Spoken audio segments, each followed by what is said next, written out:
Warning, we are about to spoil Furiosa. If you haven't seen the film and plan on watching it, then click away now. Or if you've already seen it, or you just don't care, then please, stick around. Congratulations, Mary. It seems you had a perfectly healthy little girl. What would you like to name her in our green magical wasteland? Furiosa. Are you sure about that?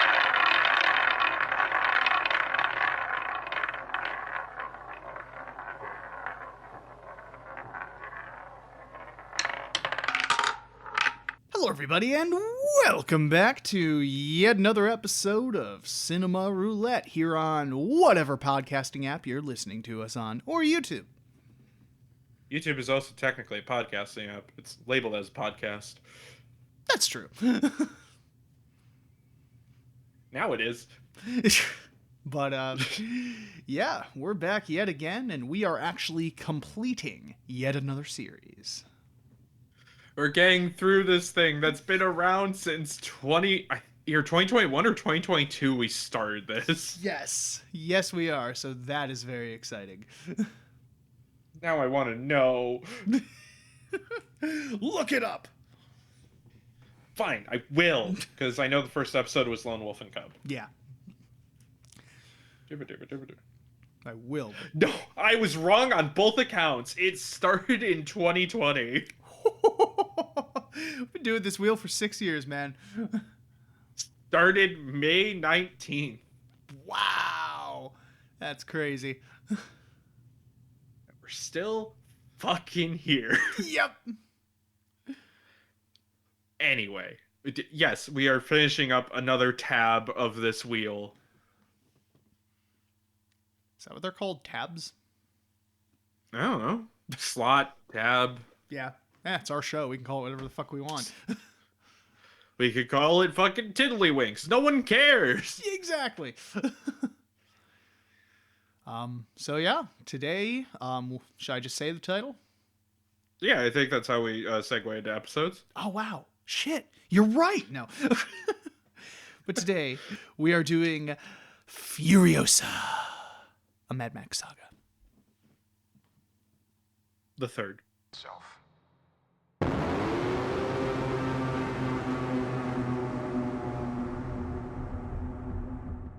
But, that silence.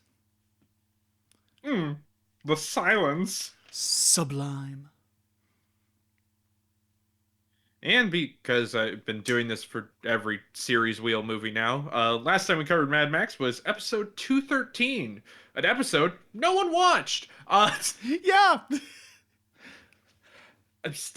The only reason I'm still lightly bitter about that is because the random South Korean movie we did on the anniversary episode got more listens, and I'm like, does no one want to hear about Fury Road anymore? Does no one like it? I don't know. No, I guess not. But I don't know. I think it may have just been talked to death as well. Editing is weird. Fair. I don't know where you're going, but hey, if you're stopping yourself, that's fine. I don't either. All right. Furiosa. Furiosa, yeah. God, hold on. I'm trying to figure out the tone and not make it weird. Since when was that a concern?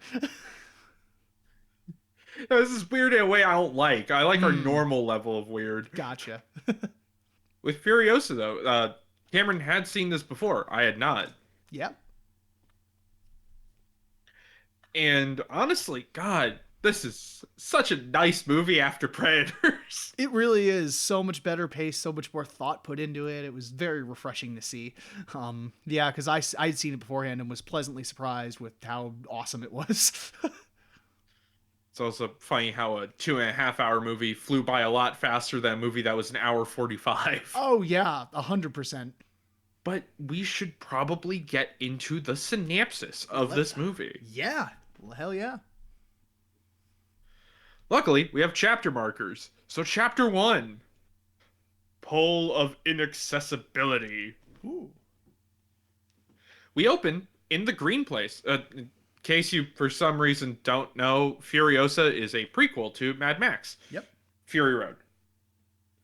Not the first Mad Max. Then we would just be in normal Australia. Mm-hmm. Because, there's violence, crime, and everything is trying to kill you. But then there's the Mad Max version of Australia where everyone wears silly outfits and all those things are true. Exactly.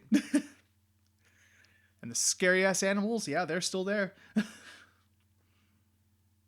don't think we have to deal with any animals in this movie. Not really, no, thankfully. Oh, well, there are dogs, but they're more just for sniffing. And a horse. Yep. But either way, we're seeing the green place. We see some kids getting apples around bees, but then the kids hear some noises. The most proactive one, that's Furiosa. We'll find out in just a moment. Furiosa hears something going down, tells their sister and or brother to, like, hey, stay here, stay hid. And goes to see some gang members who are dressed in skulls chopping up a horse. We can't have anyone knowing about the green place, because if people knew, there was water and fresh food and energy, yeah, they'd all probably come to raid it, and that's bad. Mm-hmm. Furiosa tries to stealthily cut their gas lines to their motorcycles. There's going to be a lot of motorcycles in this movie. I mean, it's a Mad Max movie. I don't know. There was a limited amount of motorcycles in, like the first film probably had the most compared before this one. That is true. Yeah, it was mostly just cars before. Yeah, the Skull Gang does spot her and decides, hey, we can take her back too, and then we'll have more ways to show the boss that this place exists. However, Furiosa's mother, Mary, hears about this and goes after them. And she's a very good sniper. Yeah. There's 3 gang members. Quickly, there becomes only 2 of them. Furiosa's mother follows for a good while, and even as a child, Furiosa is already planning her escape, even biting on the gas line of the motorcycle to try and make it leak so they can't keep driving. Yeah, very resourceful, even as a child. A child. The baby. No. The baby. The one person carrying Furiosa is named Toe Jam. And they're heading back to the camp of Dementis, who is going to be our awesome Chris of the movie. Yeah. It's so nice not to have to watch a movie with shitty Chris. Mm-hmm. The mother isn't able to keep up enough to take out the 2 gang members before they get back to camp. She takes out another one of them, but Toe Jam is able to get back to camp just in time. But there's one little itty-bitty issue. Furiosa was resourceful and basically ties his neck to the back of the wheel of his motorcycle, and that almost decapitates him. Yep. The second command that Toe Jam was talking to go talk to Dementis decides to bring Furiosa to him anyway, because the Toe Jam was jabbering on about how there's a green place with a bunch of sustenance and we can go there and she knows the way. So this dude goes and tells Dementis that, and Dementis is like, hey, why isn't the scout telling me this? Yep. We can bring him in if you want. Toe Jam tries to gurgle out where he went or what he saw, but they realize, yeah, his throat is about to tear itself open. So they flip him upside down, move away a rug, and tell him to start drawing in the sand. Which Furiosa, before he can even start writing, runs up and kicks him in the head multiple times. A little annoyed, but mostly impressed. Dementis is like, okay, child, you should probably tell us this information, but it's been a long day. You could go lie down, have some water, give her the best water, give her the best food. She'll be fine. Yeah, and then tomorrow we'll just follow the bike tracks back. Yep, it'll just be that easy. As long as there isn't a convenient sandstorm. Oh no, a sandstorm. Hello there. which Furiosa's mother, who was scouting out the camp, saw this coming from literally a mile away. And she waits for the sandstorm to start, breaks into camp, grabs Furiosa, and starts driving back.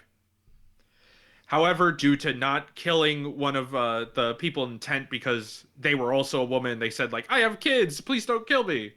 Yeah, she immediately stabbed them back. It was like, they took the little girl, go get him!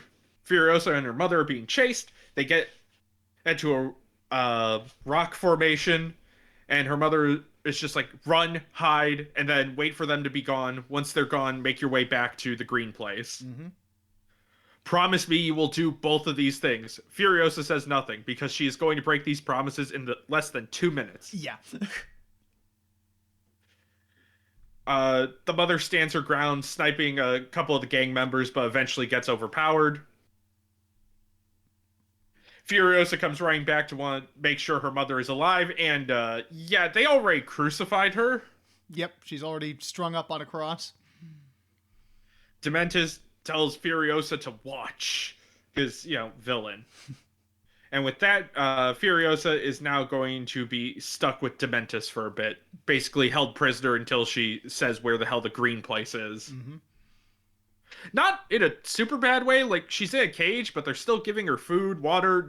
They're not torturing her. Yeah, they're not torturing her, they're just taking her blood occasionally to make blood sausages. Which, I mean, fair enough. Yeah. Well, at least that's what they say. We never technically see if that's true or not. Mm-hmm. I think it's implied to be because, like, later on they comment on how she's very pale, and he says, I've been using her for blood sausages. Yeah, but I also wouldn't put it past her to just refuse eating to piss them off. That's also true, yeah. So that's never really clarified. But now we're on to Chapter 2 with Lessons from the Wasteland. And we see Dementis doing a little bit of initiation. Apparently just took out a gang. That gang has 5 motorcycles. However, they have 15 members. So, go ahead and knock those numbers down. Winner gets to stay with the gang. Yep. We see them all murder each other. We see Furiosa in her little cage. And Dementis is smart enough to have basically a wise man who remembers history and arts so he could keep people educated in the gang. Yeah. Which this guy does talk to Furiosa and is like, hey, if you make yourself useful, they won't kill you. So I could teach you how to read and write if you want. That's at least something. She's still giving everyone in this gang a silent treatment, but does later that night figure out to grab basically a pen, or maybe it's a tattoo gun, and start drawing the star map she needs to remember to get back to the green place on her arm. Mm-hmm.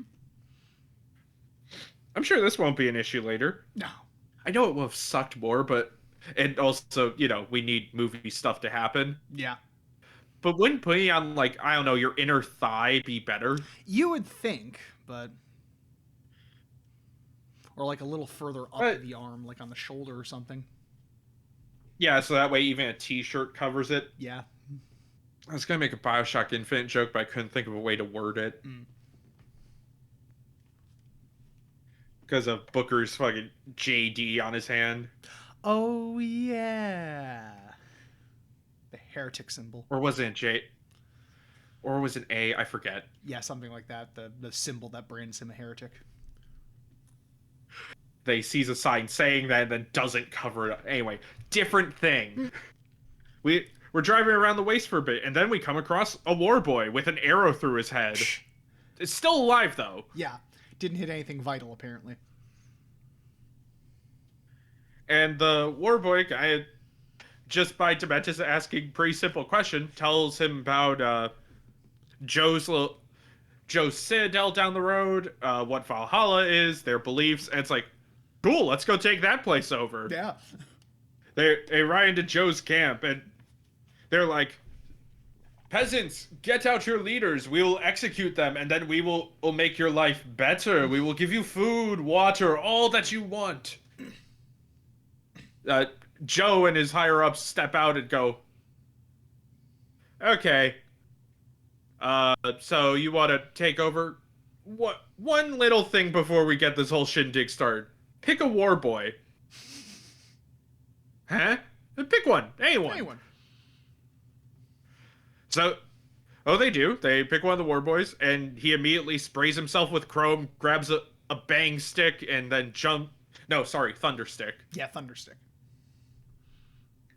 Then jumps off a bridge way up top, diving down and suicide bombing. And Joe basically says, "See, they all would have willingly done that. They're all willing to die for me. You're not taking this place." Yeah. Well, the people eater's speaking for Joe at the moment, but oh, that's right. People eater says it. Yeah. I forget. Does he have an eye patch? No. He has that gold thing on his nose. Right. Well, then he's not one-eyed, one-horn, or a flying purple people eater. I know. But he does look strange to me. Yeah. So the war boys start throwing down more thunder sticks, and Joe gets to hold his fort, and Dementis has to retreat. Yeah, they basically overwhelm them. However, Dementis is a bit of a smarty, at least for now. Yeah. And he realizes, okay, well, they always go to Gastown, so let's take over Gastown. Yeah. Which they scout out the place, see the current war rig, go in there, they attack the war rig, dress themselves up as war boys, and then try to act like they're attacking the war rig so they'll open the gates and get their men inside. Yep. At first, it doesn't seem like it's going to work, so then they decide to make the attack look a bit more real and kill a good half of their gang who are pretending to be war boys. Which then Gastown opens the gate, and a Trojan horse it to take over the place. Yep. With this, they're allowed to negotiate with Amor and Joe, which Joe does plan to just kill them as soon as negotiations are done. However, Dementis was smart enough to set up a big bomb, at least say he set up a big bomb in Gastown. If he doesn't enter the code every day or so, the place will fucking explode, then no one gets gas. Yep. So, fine. Also, the person who was running Gastown was Joe's brother, and Dementis has this weird spike rig on the back of his head that he has to hold to make sure the spike doesn't go through. Yeah, that are attached to his nipples for some reason. Sure. But due to him slipping, he impales Joe's brother through the face. Yeah, he's like, here, hold on to it. What? Oh, you didn't hold on to it. What the fuck, dude? Negotiations go decent for Dementis. He's gonna get food, supplies, and he'll keep getting those as long as Joe gets gas and that the war rig comes back unharmed. Yep. However, Joe is also curious about Furiosa. Joe asks who she is, and Dementis tries to say, "Oh, that's my daughter. She doesn't talk much. She's really shocked after her mother's death. Very sad." Yep. And then they're like, "Is this your father?" No. Okay. I do love the face Chris Hemsworth gives after that. Just sort of like a both annoyed and, damn it, you fucking kid. They also have, if you remember Fury Road, the organ mechanic is actually part of Dementis' gang. And Joe asks about him, and he's like, "Yes, I'm an organ mechanic." "Okay, I will take the little girl, the organ mechanic, and you will get your food. That's the deal, or or war." Yeah. Fair enough. Furiosa is brought to where Joe keeps all of the mothers. I was trying to think of the name they gave them. Yeah. Which I'd like to note, it seems that the idea is to let her grow, not to do anything up front. Mm-hmm. Still fucked up, but at least it's not that. Still fucked up. But at least they're letting her, just live in comfort for now. Yeah. We also see the organ mechanic help with a birth, but the baby comes out deformed with 4 legs. And apparently the place works on a 3 strikes and you're out system, so that mother is going to be tossed out to be one of the slaves Yep. or the poor people at the bottom. Furiosa doesn't really like where she is at the moment for a fair Understandably. reason. Yeah. Yeah. And also, I forget what the dude's name is. The one with all the baby armor. Oh yeah. Is he one of the brutes? He's like the right-hand man, basically. The right-hand man brute. Yeah. Is he one of the brothers? Yes. Because there's Scrotus, and I forget who the other one is. Well, it's the other one. I know it's not. Scrotus is the one with the weird head. Rictus. Rictus. Rictus comes in and steals Furiosa in the night. Possibly to do disgusting things, but luckily, she's smarter than that, and that doesn't happen. She's able to escape from him, and then shaves her head and basically dresses like a boy to act like one of the slaves who lives at the top of this citadel. Yep. She hides as a slave for a good while, but a couple years have passed now. No, wait.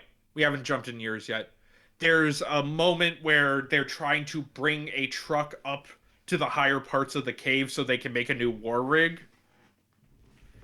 However, some of the cables snap. Luckily, Furiosa is able to help and reattach everything, which then gets her promoted to Dogman. Something like that. I don't think it's Dogman, but I have Dogman written down. okay, sure, Dogman. So she's helping around where this new war rig is being built. Chapter 3, Stowaway. We're building a new war rig, or I guess an old war rig because we're in a prequel. Furiosa's helping, but also she also makes a little pouch of food and water in the bottom of it with the plan to basically attach herself to the bottom of it, go on wherever they're going, and then, well, as the title of the chapter implies, stow away. Mm-hmm. However, while she is riding on there, the war rig is attacked,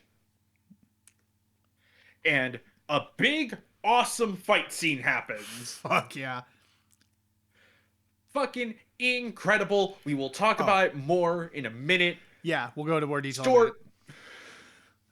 Story-wise, the Black Thumb who's trying to fix the car on the fly, he dies, and Furiosa since if this thing crashes, she's fucked either way, starts fixing the war rig, helping with the fight. There's also a guy she met while they were building the war rig named Jack. He's the main driver. Yep. Jack sees her, but she helps take everyone out. They're basically the last two left, and Furiosa is about to hijack the truck for herself.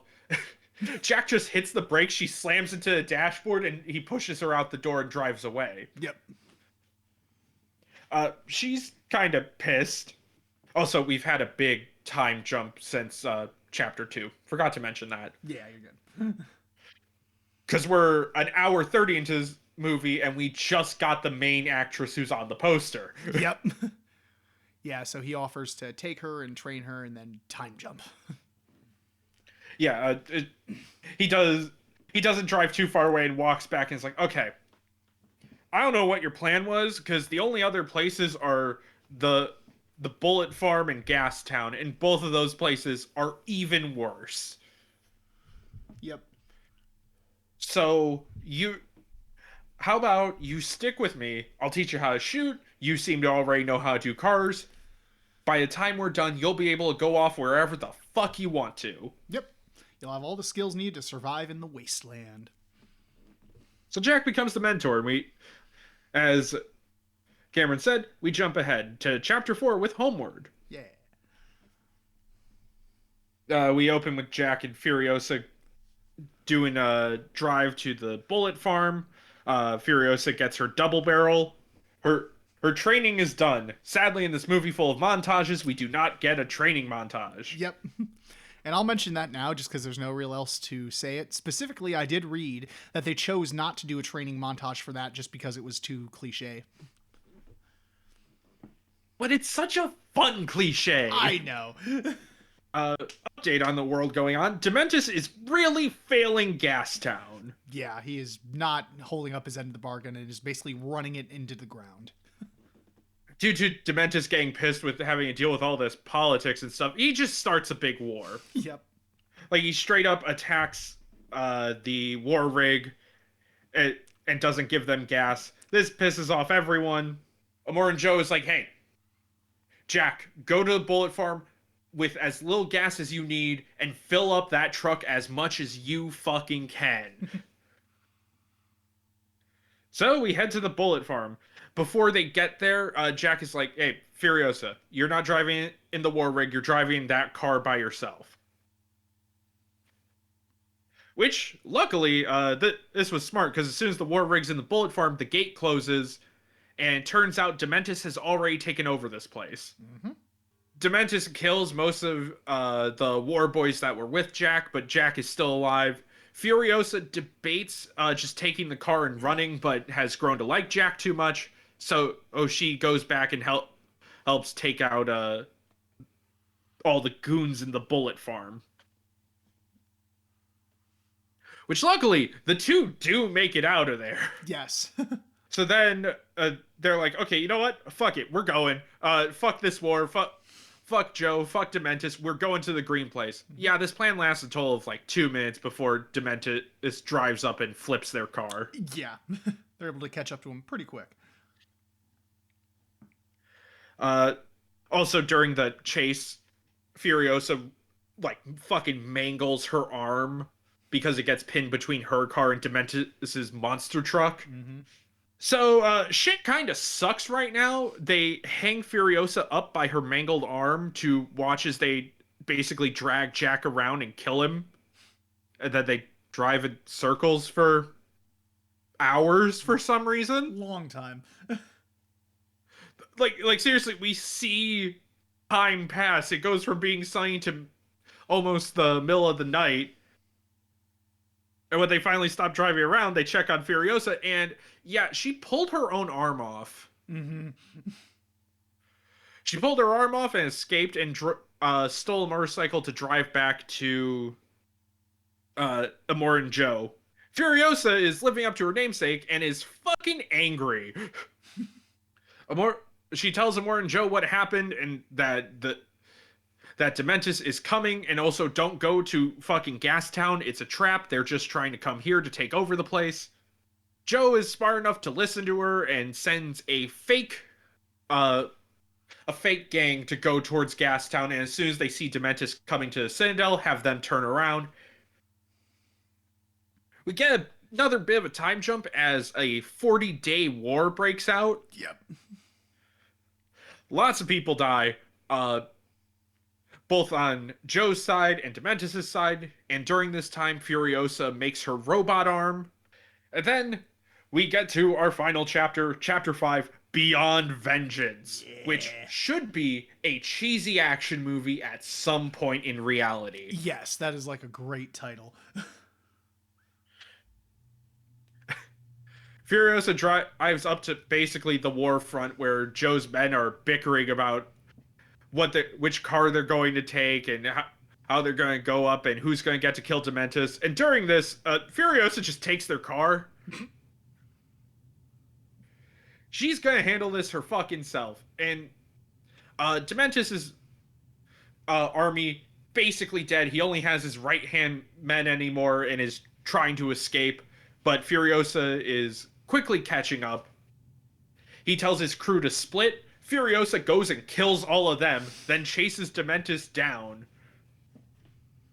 until his car is destroyed, he's injured, and there's not much else he can do. She tortures the shit out of him as he's trying to talk all high and mighty that she's just like him. Yeah, she doesn't fucking care, dude. Yeah.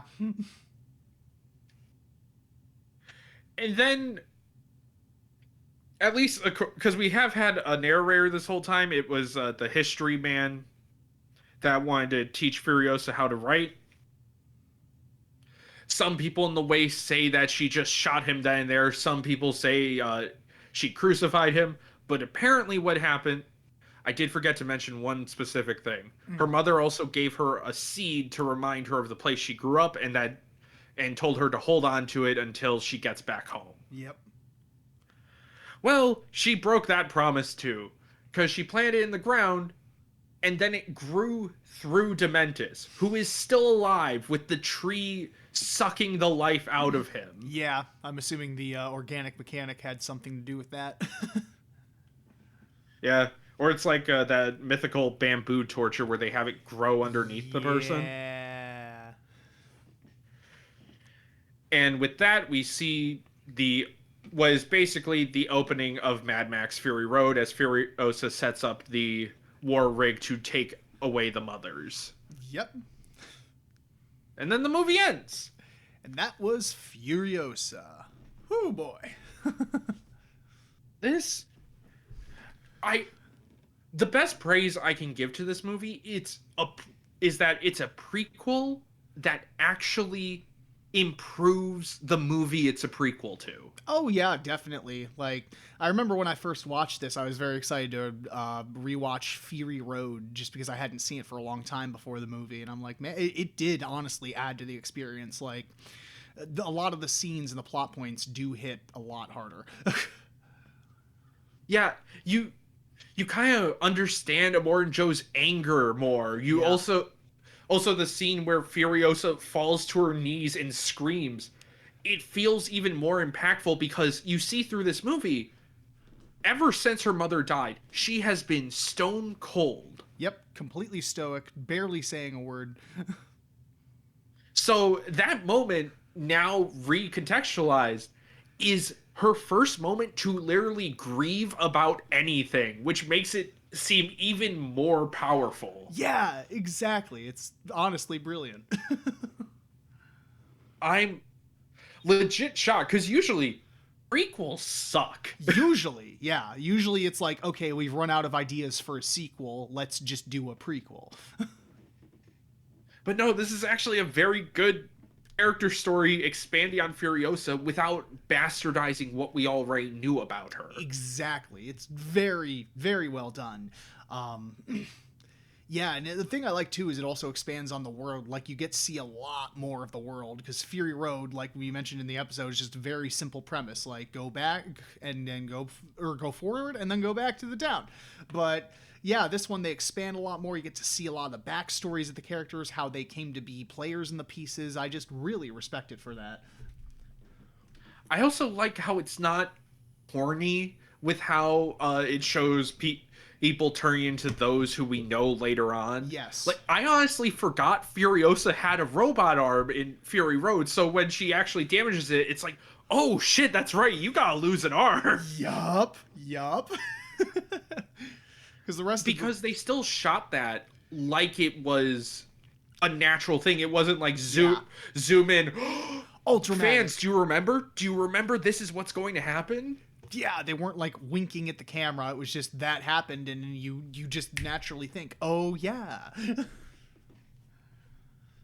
Or Immortan Joe's crew, like the people eater, he's not as fat as he is, which makes sense. It was in the past. It was well over 15 years in the past. Exactly, yeah. Props to the costume design and all the characters as well, because as time passes as well, Dementis' beard just gets more gray. There's really cool details like that.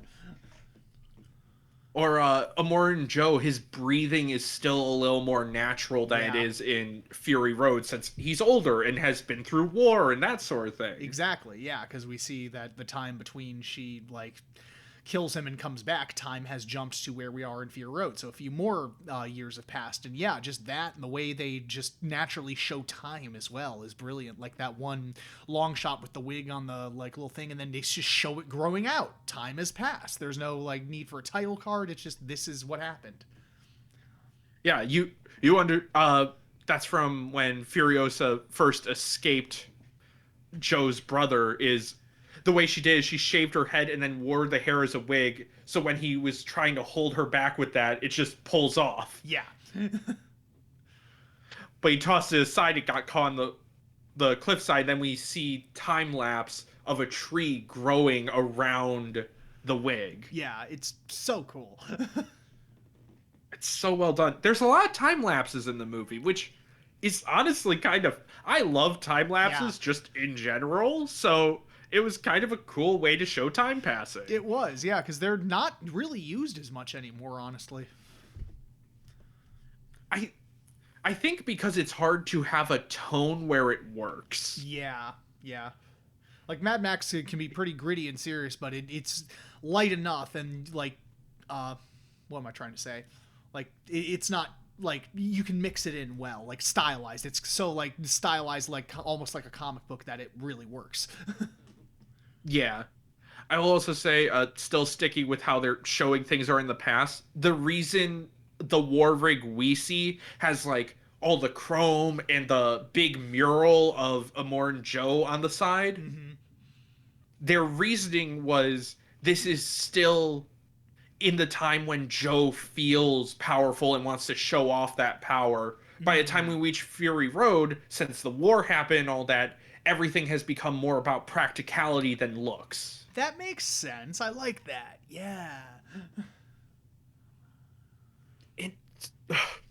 Fucking speaking of looks, all the motorcycles and cars and stuff, they did what they did with Fury Road and only used like scraps and stuff, except for Dementis's bike chariot. That was supposed to look custom made. Yes. Yeah. Yeah, just the motor vehicle stuff. Like I love like at the beginning when she's like driving and then she switches the motorcycle and just swaps out the tire real quick and then keeps going. Oh yeah, when Mary is chasing after them, of course you want a more practical way to take off the tire. So if you're in a chase like this, you don't have to worry about it. It doesn't take 20 minutes to jack up the bike and then undo all the bolts. It's just press, pull, replace, put it back in. Yeah. Very great attention to detail. Just phenomenal world building. How many motorcycles do you think are in this movie? God, so many. There has to be hundreds. You're still lowballing. There's thousands? There was 3,000 motorcycles for this fucking movie. Holy shit! That's incredible. Yeah, those wide shots where you see Dementis's bike gang coming in, those are all real motorcycles. Dang, that's awesome. And looking at behind the scenes stuff, I didn't even realize some of the world building they did with the motorcycles. Like you can see some of the motorcycle gang has police motorcycles. And story-wise, those are prisoners and prison guards who survived the apocalypse and decide to work together. Mm-hmm. Okay. So you'll see stuff like that, or the motorcycles that attack the war rig with the all black suits. Mm-hmm. They're supposed to be SAS agents that survived the war and they became this gang. It's such cool little details like that. That's why the world feels so alive, because George Miller just goes into all this detail. Like in Fury Road, he wrote backstories for every single character, no matter how much they appeared on screen. I think that's why they feel so genuine. And I think it makes it easier too to give the actors direction as well, because they get it. It really is. Also, this movie was one of those backstories. Ah. This story was technically written before Fury Road was even done. Fascinating. So her backstory was what he gave Charles Theron, basically. That's cool. They just expanded on it a bit to turn it into a script. Yeah. Oh my gosh, so cool. Just one other detail on the back of the war rig, they have this spin. I forget what they call it. The bombing knocker. The bombing knocker. The the spinning mace balls. If you look closely, one of them isn't a mace, it's a fucking bowling ball. Oh, really? That's great. I just love little details Yeah. like that. Every little car, even the actors in behind the scenes were like, I'm always so excited to go in the car because I keep noticing little details that I Oh, didn't realize the art team did. oh, that's so cool. Nice. Yeah, but trying to think of where else to go here. It- yeah, it's there's more to talk about. It's just hard to segue. Yeah. I guess since we're already on the war rig, let's talk that fucking that whole Oh, chase scene. that old chase scene is great. That's the first like big action scene of the movie, and my God, is it a banger? So creative. It took 9 months to plan, to set up, and 76 days of shooting. Wow, I believe it. It shows. Like, and that's crazy because that's just for one action sequence. That's basically the first big action sequence of the movie. Like, he went big for this. I think, too, this movie was one of the most expensive Australian films ever produced. I would think it was like 333 million Australian dollars or something. And sadly did not make that money back. Yeah. But But it very much seems that 200 million is too much to make back most of the time.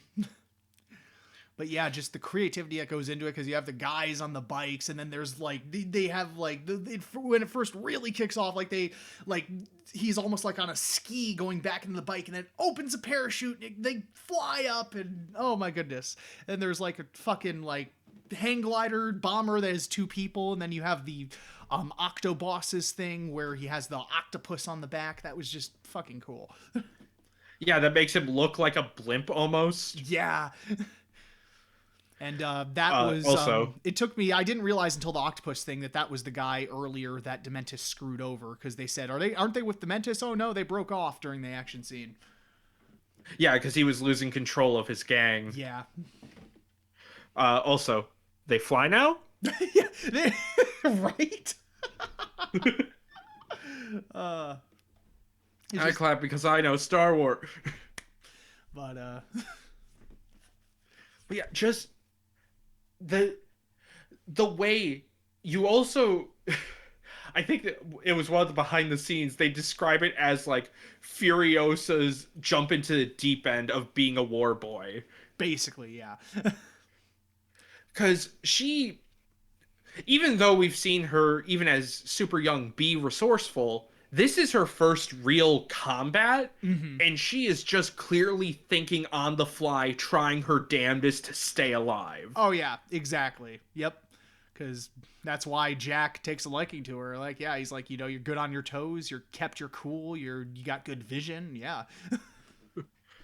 I also like when the Black Thumb dies. I forget what I think they ran over a bike and it, like hits him while he's under the truck. But he sees Furiosa, and instead of panicking or being mad at her, he just hands her the car piece that he knows needs to be fixed, and then gets tugged off under the tires. Yeah, and it's just basically that mindset that all of the war people in Morton Joe have. It's basically they know it's a suicide mission. I might die, and I probably will die, but that's great because we're going to Valhalla and all that.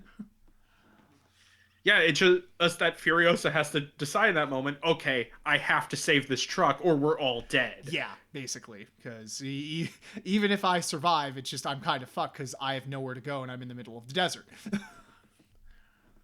But yeah, just everything going on in that scene.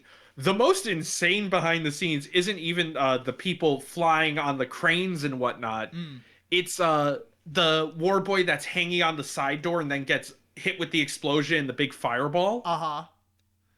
They did not set off a fireball that big. That was digitally enhanced, obviously. Yeah. However, they seem to hit him with like, they didn't even explain. It's just a quick shot behind the scenes you can find on Warner Brothers YouTube channel. But they hit him with like a fucking air cannon of fire, and it's a full body burn before they put him out. Like, holy shit, dude. Dang. Yeah, Aussie stuntmen are insane. The way all the stuntmen war boys chant to hype themselves up is really funny. Oh, that's great. Yeah, Hell yeah. just that whole scene is such a good action set Oh, piece. so great. What did I'm trying to think of where to go next with it. Yeah, because like there's a lot to talk about. Just segueing is hard in this one. I guess we can talk about our leads, or well, it's one lead character, but there's multiple characters. There's multiple people who play her. Yeah, exactly. Anna Taylor-Joy does Furiosa, and I forget the name of the actress who does young Furiosa, but they both do a phenomenal job. Were there multiple actors who do young Furiosa, or just one? Well, I'm just saying. Besides, no, there was one, but I think I just phrased it weird because I was saying there's. I think in my mind I was like, there's three people, including Charles Theron, but she wasn't in this movie. Because like you have young Furiosa, slightly older Furiosa, and then Furiosa. Yeah, no, there were only two actors. Damn. Oh, they did good makeup on the kid to make them look older. Yeah, I think that was effects where they like blended. Actually, for the older one, I think they blended Charles Theron's face, or not Charles Theron, Anna Taylor-Joy's face with her. Neat. Yeah. Which, honestly, to the kid actor, fantastic job. Like, she is able to get her character across just by looking. That's already hard for adults. Yes. Like, Yeah. That's why like Charles Theron got a lot of praise for her look, and the younger actress they got has that absolutely. The intensity in the eyes, like just the stare and like the posture and everything. Phenomenal work. Yeah, hell, Furiosa only has like 6 lines until the last act of the movie. Yeah, I know she's pretty stoic throughout the whole thing. I think total there's only like not even 30 lines. Like Yeah, she doesn't talk much, but her actions speak so fucking loudly of her character. oh yeah. Also, I looked into it. They did not get Throne to dub in any lines. That's just the actress doing an impression, and it's a solid fucking impression. Honestly, yeah, because I thought the idea behind it was we're showing that this is current Furiosa, and so we got her to dub it. But yeah, that's really cool. Okay, yeah. Yeah, I legit thought when she was finally going out to war, and she gives her little speech to the war boys there, that it was dubbed in, but no, apparently not. Nice. Yeah, because I know he actually auditioned Anna Taylor-Joy because he saw her in Last Night in Soho. And he called up Edgar Wright, and Edgar Wright apparently told Miller, do yourself a favor and grab her the opportunity to work with her. Her behind the scenes too, she is so happy. She clearly loved everything she was doing, and that makes me happy for her. That's awesome. Fuck yeah. She even apparently had her own like film camera and took pictures of the set every day just because she loved looking over everything they made for it. Oh, that's so cool. Hell yeah. There's even one where they were shooting when she's under the truck and has to look back to see whatever the hell is happening in that moment. Mm-hmm. That shot was one of 3 shots for that day. That's what they spent the entire day doing, was just 3 shots for a scene. Wow, that's crazy. But she's doing the takes, and the cameraman brings over a screen to show what she looks like, and she just goes, don't show me that, I look like a fucking raccoon. Nice. There's one of her and George Miller in the screening room, and he's just laughing it up, so happy with how the shots are turning out. Mm-hmm. Oh, that's so nice. I love that. So nice when like people are just able to collaborate and have fun and do their thing and there's no drama. What if we replaced them with AI? Yeah. Oh, I couldn't get past that joke. Fucking pisses me off. That's fair. Yeah, and Anna Taylor-Joy, apparently she said she praised Miller's commitment to safety on set, but said that working on the film was nonetheless a challenging experience. Yeah, that's it. With just 30 odd spoken lines of dialogue, she would go months on the film set without speaking a single word on camera. She said, "I've never been more alone than making that movie. I don't want to go deep into it, but everything I thought was going to be easy was hard." So it wasn't just so much filming it, it was just being in that mindset and being in that character took a lot out of her mentally. It seems exhausting. Yeah. Both physically and mentally. Yeah, which is fair. Also, yeah, on safety, in the behind the scenes, there's a moment where they're prepping for the big rig fight, and one of the stunt actors as the War Boys trips while practicing, and they're like, "Are you okay?" Mm-hmm. He even gets up, he's like, I'm fine, I'm fine. Are you sure? It's just that extra level of making sure that everyone is safe when we're doing these absolutely insane stunts. Mm-hmm. I know we're just talking about how great Furiosa is. Dementis by Chris Hemsworth. Fantastic villain as well. Oh my gosh, Chris Hemsworth has a fucking ball as Dementis. He is one of the best things about this movie. Like, one of my favorite Mad Max villains ever. And it's nice. It's nice because, like you said, like he's not like completely evil. He's just kind of bonkers. He's like almost a neutral evil. Yeah, like he's evil. He gets people to kill each other in order to join his gang, but also he still wants to like give them food. He still educates them. Wow, thanks for fucking up their brain. Educates them more than, say, the War Boys, who hardly knew anything else existed outside of their world. Mm-hmm. And he doesn't immediately go to torturing a child to figure out where this place she's from is. Exactly, yeah. But Hemsworth, he said that he was very excited to work on Furiosa because, well, before this one, but he apparently auditioned for Fury Road, but just basically wasn't a big enough star at that time because he's Australian and grew up just loving Mad Max. But after Thor was released and he became a much bigger star, like he was like, oh yeah, I got to do this movie. So, but he was excited because he said that out of that, it allowed him to get out of that typecast space of the muscly action guy and play a character with like complexions and darkness. Yeah, he's able to really stretch his legs in this role.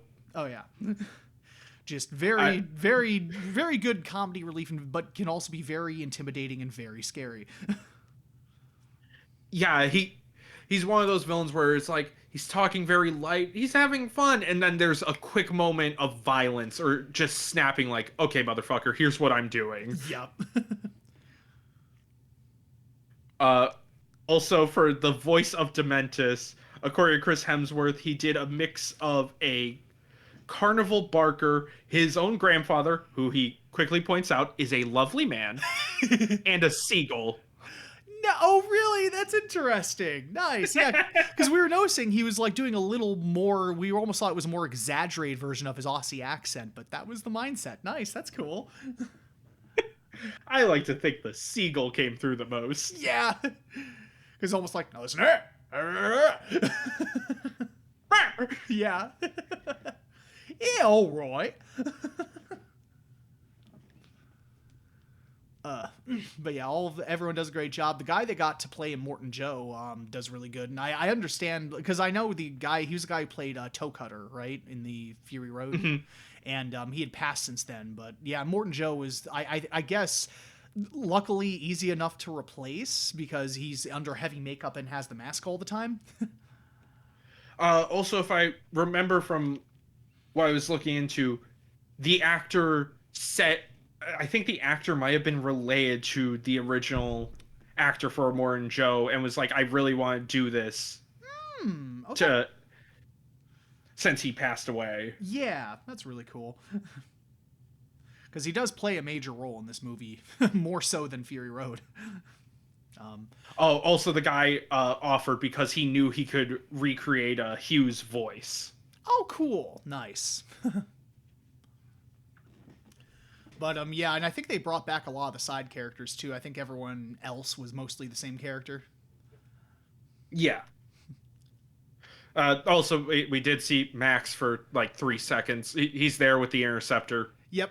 Cool. Yeah, it is cool. Nice little cameo. They zoom out and they show the interceptor and a figure standing next to it. I wonder who that could be. Sorry. Anna Taylor-Joy learned to do a J-turn on her first day of stunt school, despite not having a driving license. Oh no. That almost reminds me of, and I know, weird example, but like when Al Pacino was filming The Godfather during the famous wedding scene, he was telling him to like talk to her or whatever, like greet people. And he's like, Marty, I don't know how to speak Italian. Well, I don't know, just mouth something or something. And then he like goes and he's like, okay, dance with your girl. Marty, I don't know how to dance.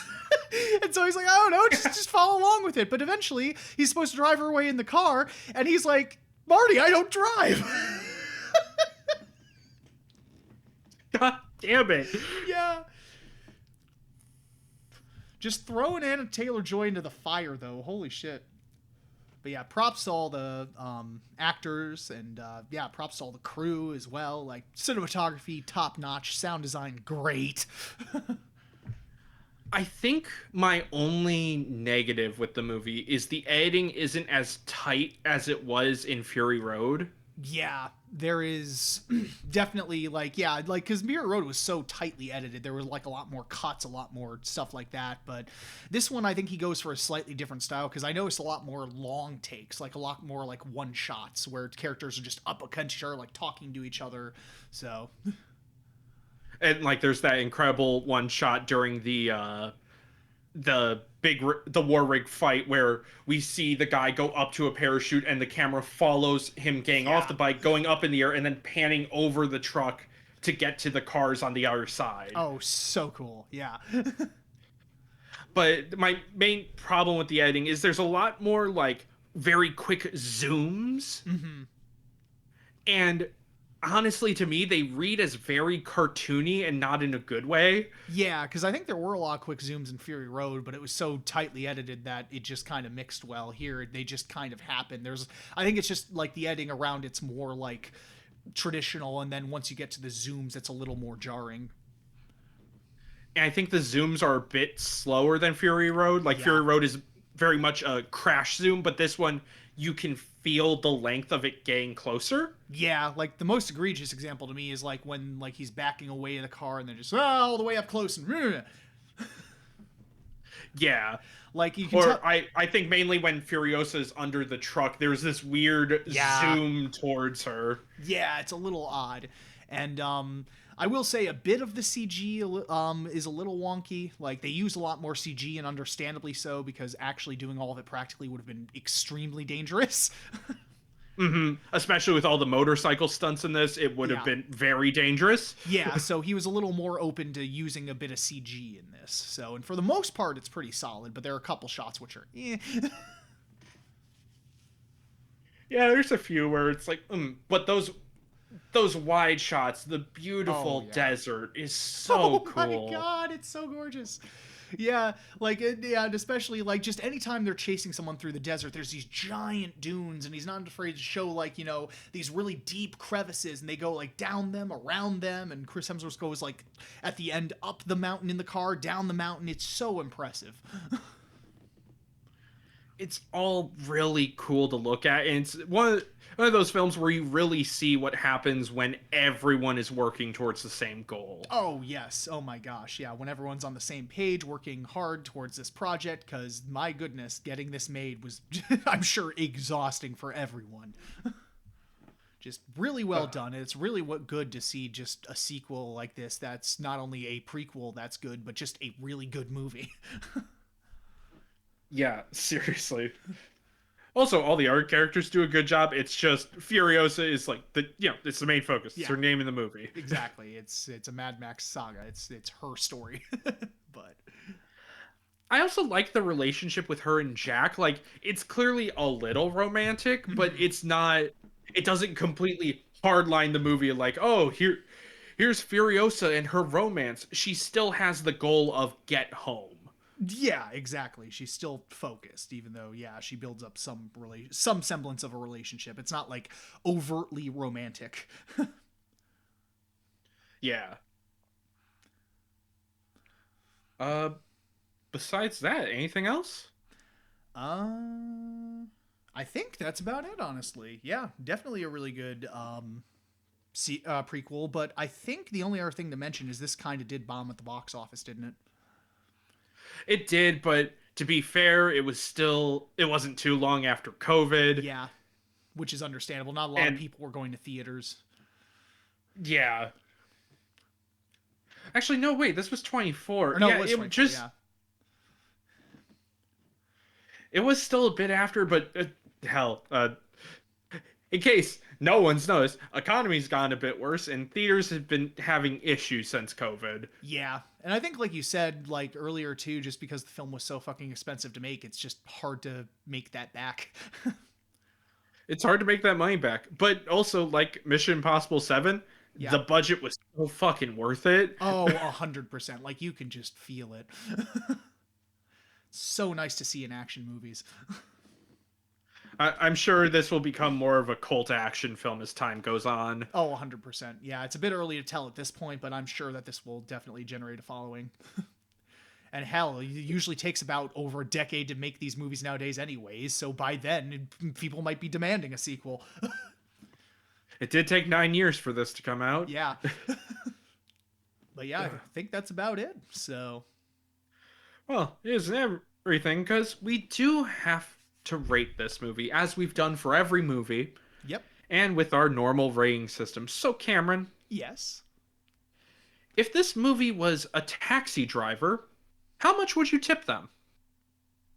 I'd tip him as much as I could, man. There's a guy who put in a bunch of effort. Great ride, smooth ride. Went over the top and was just very nice to work with. Yeah, I would definitely tip like 70% at least. Oh yeah, nice big tip for my taxi driver. Also, thankfully, the driver doesn't talk much. It's always nice. Exactly.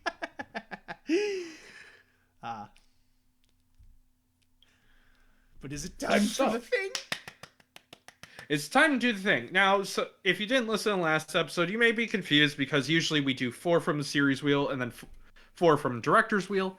However, due to scheduling stuff at the moment, we're going to do one more spin of the series wheel. Also, there's like so many movies on here. We got time. Yeah. So it's time for the bonus bet. Woo! Yeah, it's time for a little bit of a bonus bet. If you want like the full reason here, not getting too much into it, we're just not gonna. We've recorded like 3 episodes in a row. I need one more, and then we'll have all of May done, and then I'm gonna basically just be stuck editing and won't have time to record stuff in May because shit's going on. Yeah. But we are on the series wheel. The series wheel is full of movies that you've heard, and then you can see the episode and go, "Oh, I know that movie," and your friend knows that movie because they also watch movies, and you can be like, "Hey, listen to this podcast," and your friend will say, "Because you left them in the basement too long again."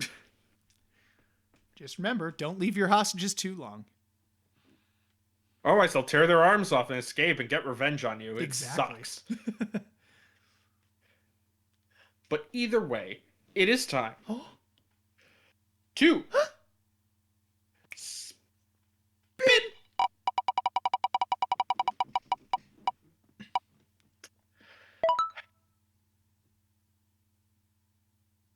You're mean, Wheel. Oh boy, what did it get? You're very. We're going back to Nightmare on Elm Street. All right, with what a lot of people to be considered one of the worst, Nightmare 5. Didn't we start this batch with Nightmare 4? I think we did, which is funny. Yeah, we're starting and ending on Nightmare on Elm Street. Great. Lovely. Well, for our 5th roll, we're getting Nightmare 5. Yep. Thanks, Wheel. You're Thanks, a real Wheel. comedian. Yep. So stay tuned for that. Yay. Yeah, so we'll be back with that. No, I think Nightmare 4 was our last bit of series wheel. Yeah. I forget. Tell us in the comments below for engagement. Yeah. Yes, we're gonna look it up after recording. Shut up. Yeah.